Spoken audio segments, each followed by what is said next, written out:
Hi there, this is Psychic Angel 1, and I'm coming to you with a really interesting topic that I wanted to bring to you by creating this show today.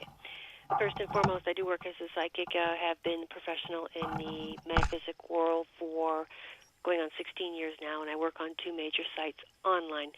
I come to the radio blog so that I can do other things to facilitate teaching, healing, working with people on a different level. That's why I do what I do, and I enjoy also the entertainment factor. So to begin the show, I always start with a little meditation, and the topic of this show is healing from fear, spiritual power, and emotional healing. Thanks for being here.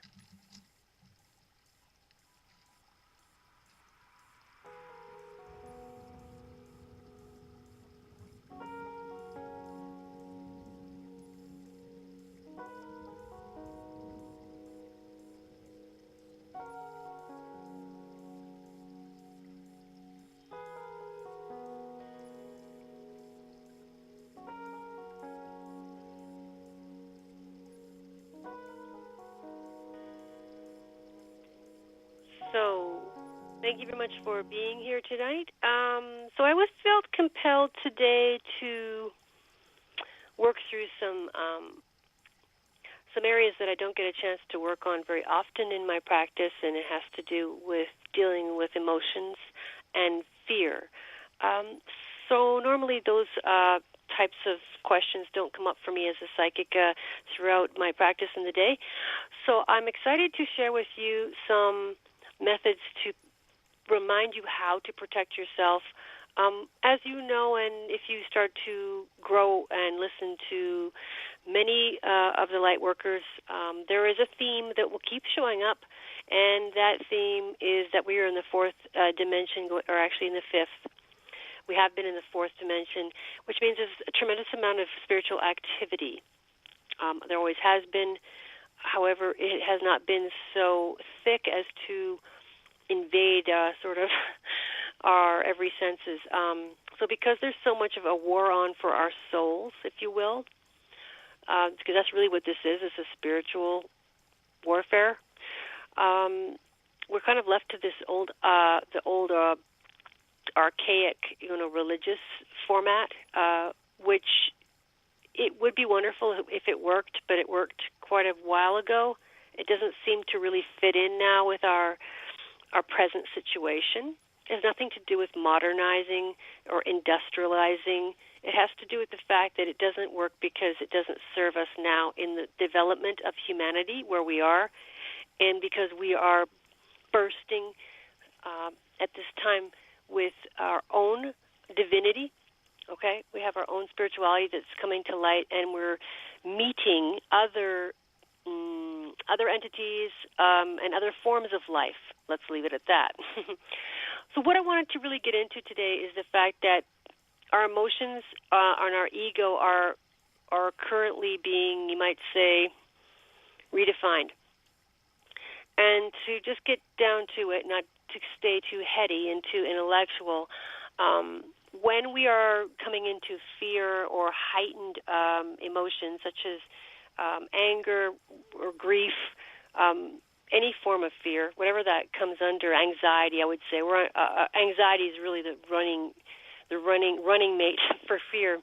It used to be able to get away with just sort of clouding up our own and messing up our own journey, okay?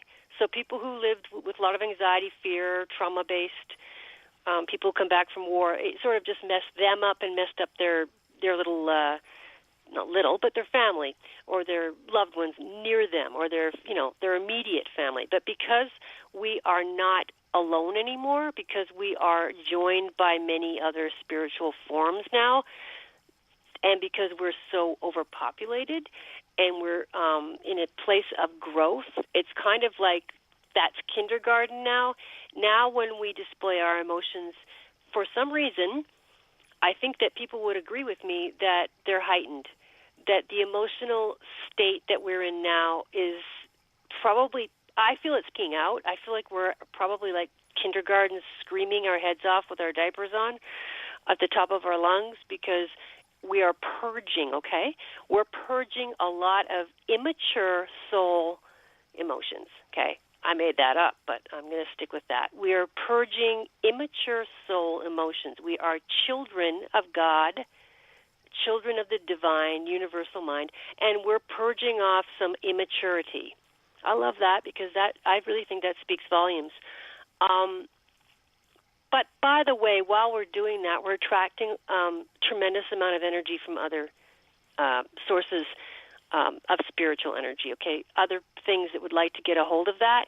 So I guess you could say they've left us with some babysitters here while we're screaming, and they're abusive on one hand.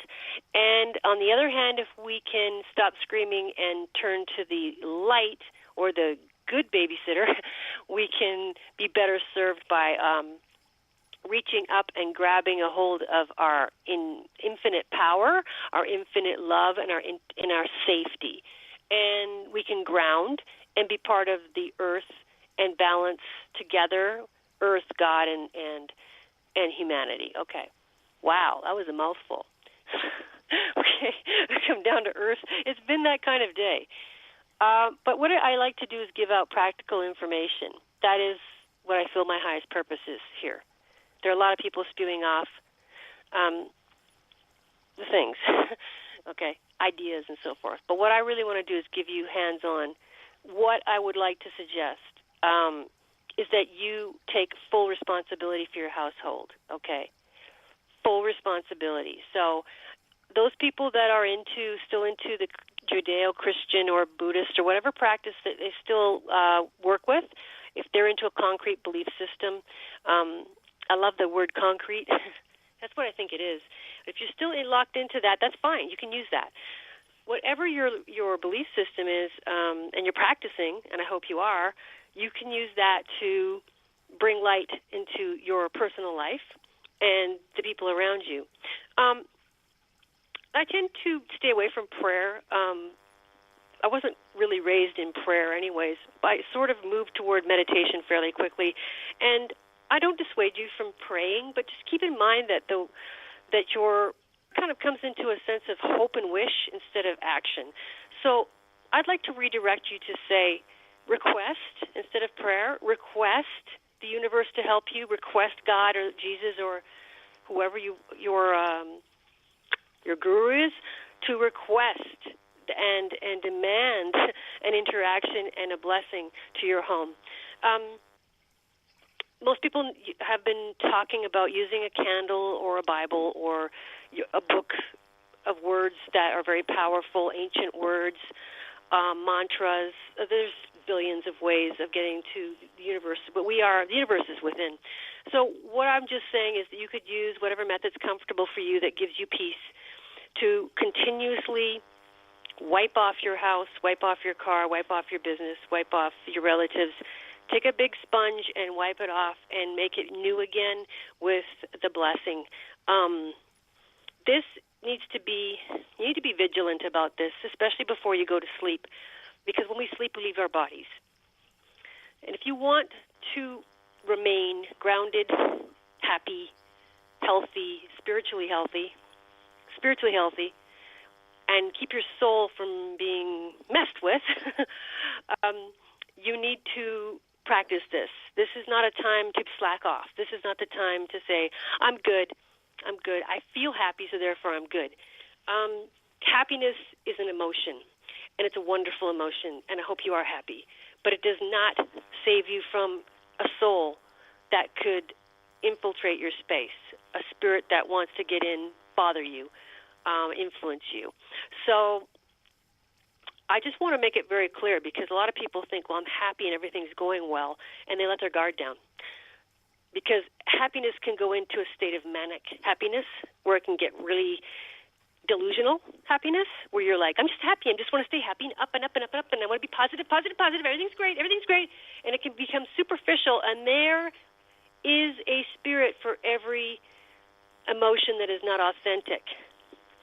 And That's what I'm trying to say. So even when you're in a state of manic happiness or you're pumping yourself up to stay happy, we've all seen those commercials where somebody's just a little too happy about the dishwasher. Yeah, that's what I'm talking about. If you're dishwasher happy, okay, if you are the person that's bouncing around because you just used bounce, in the dryer, and you're sounding like a really bad commercial, and people are looking at you and kind of squinting like, oh, easy does it. You're just a little too much caffeine, get down a notch.